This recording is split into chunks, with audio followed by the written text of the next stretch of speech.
उस समय ना क्रेन था ना कुछ था, तो इतने बड़े बड़े 200-200 टन के पत्थर को ये लोग इतनी हाइट पर लेके कैसे गए थे वहां पर। यहाँ देखिए एक आदमी खड़ा है, दो ठो। अब अंदाजा लगा दीजिए ये 2 आदमी है और ये क्या है, पिरामिड।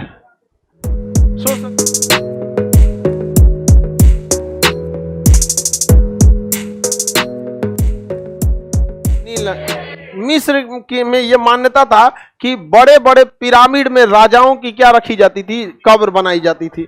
कब्र जो था, पिरामिड जो होता था वो क्या होता था, कब्र होता था, मतलब ताबूत, कब्र बनाया जाता था पिरामिड में। और मरुस्थलीय क्षेत्र में इतने बड़े बड़े पिरामिड बनाया था मिस्र वालों ने।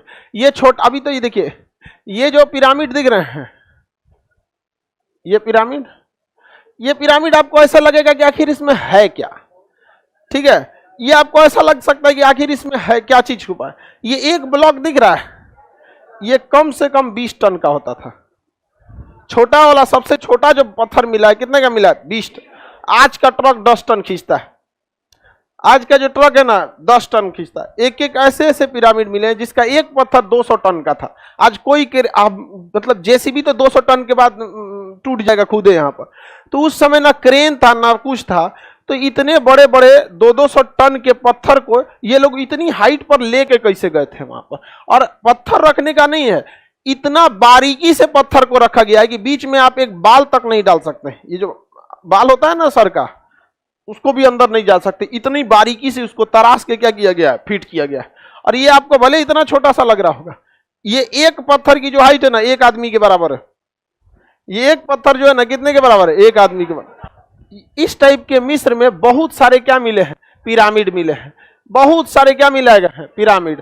ये पिरामिड कहां पे है, मिस्र में मिला गया है। और ये हजारों की संख्या में मिले हैं पिरामिड। लेकिन आप देखेंगे तो ज्यादा फेमस आपको यही वाला पिरामिड मिलेगा। ये गीजा में है। कहां पे है, गीजा में है। तो पिरामिड में कई सारे पिरामिड फेमस है, लेकिन ये वाला कुछ ज्यादा ही क्या है, फेमस है ये। और ये तीनों पिरामिड ना तारे से क्या है, सब इंक्लाइंड है सब। उनका मानना था कि इनमें इनके जो राजा का यहाँ मकबरा है, ये ईश्वर से बात कर सकते हैं या कुछ कर सकते हैं, उनका अपना मान्यता है। अब ये पिरामिड बहुत ज्यादा हाइट में है। यहाँ देखिए एक आदमी खड़ा है, दो ठो।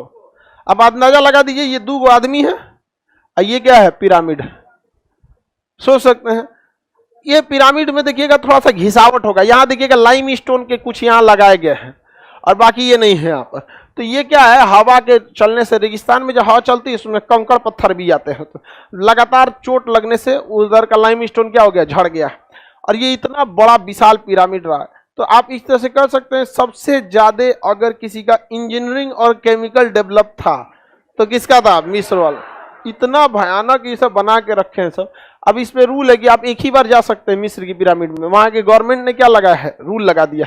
अंग्रेजवा सब इसके अंदर खोल के सोचे थे सर रिसर्च किया जाए क्या मिलेगा। तो इसके अंदर कुछ गुफा है सब। क्या है सर, गुफा कुछ जाती है अंदर सर। यहाँ से इस डायरेक्शन में आपको हल्का सा रास्ता दिखेगा, अंदर से गुफा। अब इसके आगे कोई गया ही नहीं है। कहा जाता है इसे किंग्स चैम्बर, राजा का चैम्बर। अब अंग्रेजों ने सोचा कि इसके अंदर जाते हैं, तो अंग्रेज सबका काम है खोज करना ये सबका। तो मिस्र की सरकार ने बैन लगा दिया कि पता चला अगर रहस्य पता चल गया तो कोई टूरिस्ट घूमने ही नहीं आएगा।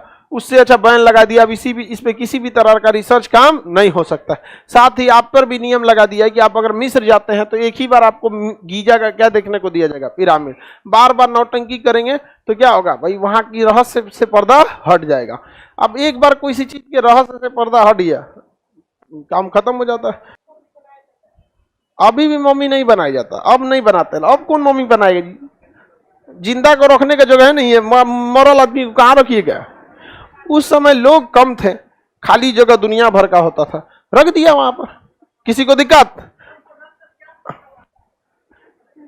क्या सिद्ध करना चाहता था, उनकी परंपरा थी कि ये वापस जीवित होंगे। तो उस समय का विश्वास था। अब ये कम अंधविश्वास है। आज के समय में 50 गो अंधविश्वास है। बिलाई रास्ता काट देती है तो जाता नहीं है आदमी। तुम आज 2022 में खड़ा होकर तुम आज से लगभग 5000 साल पहले वालों से बिल्ली रास्ता काट देती है, लोग जाते हैं, नहीं जाते हैं। शनिवार के दिन लोग बाल नहीं कटवाते हैं, आज के दिन में। मानना है मानिए, नहीं मानना है तो मत मानिए। आप समझ में आ रहा है कि नहीं आ रहा है। तो ये आप ये क्यों रिसर्च कर रहे हैं कि अंधविश्वास था या नहीं था। अभी भी हम लोग के यहाँ दुनिया भर का अंधविश्वास रहता है।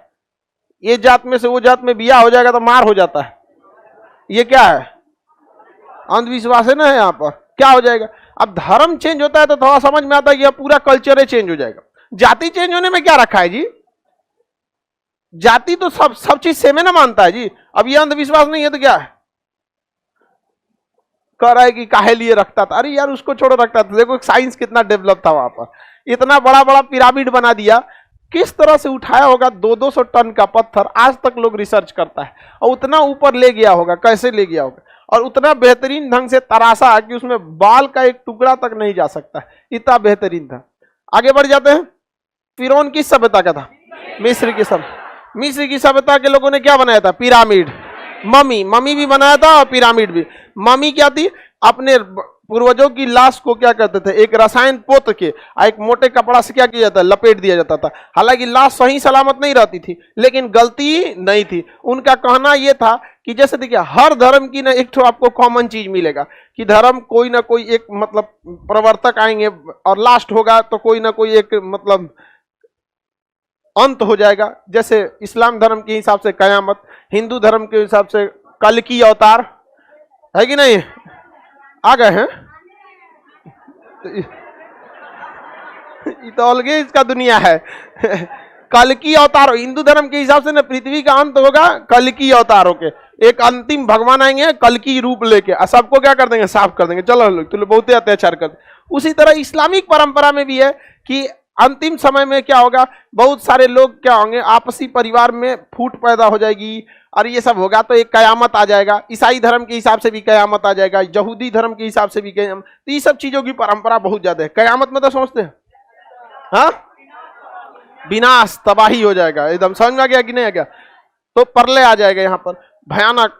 तो उसी वही परंपरा को ये लोग मानते थे कि प्रलय आएगा और कहा जाता है कि उसके बाद सबके हिसाब किताब होगा, तू कितना अच्छा काम किया, कितना गलत काम किया यहाँ पर।